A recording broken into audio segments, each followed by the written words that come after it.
ଭୂମିସୁଧା Barge death ହେଇଥିଲା ସେଥିରେ UD case ଗୋଟେ 22/25 ହେଇଥିଲା। ସେମାନେ 3 ଜଣକୁ ଏଲିଜ୍ କରିଥିଲେ ଗାଁ ବାଲା କି ଆମକା ଲୋକଙ୍କ ଲାଗି ତାର ମୃତ୍ୟୁ ହେଇଛି ବୋଲି। ତ ICI ଯାଇଥିଲେ ତାଙ୍କୁ ସେ ଏନକ୍ୱାରି କଲାବେଳେ ଆକ୍ଚୁଆଲି ୱିଟନେସ୍ ମାନଙ୍କୁ ସେ ରୋକିଥିଲେ।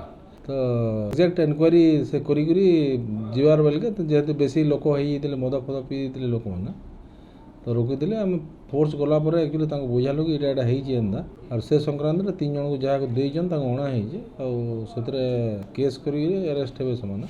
ଆରେଷ୍ଟ ହେଲା ପରେ ଫରୱାର୍ଡ ହେବେ କୋର୍ଟକୁ। ଧକ୍କା ଫକା ଏମିତି କିଛି ନାହିଁ, ବହୁତ ଲୋକ ଥିଲେ ଯେହେତୁ ଗୋଟେ ଏମିତି ମାନେ ପୁଲିସ ଆଉ ପାଖାପାଖି ସେମାନେ ଥିଲେ ବଟ୍ ଧକ୍କା ଏମିତି କିଛି ହେଇନି।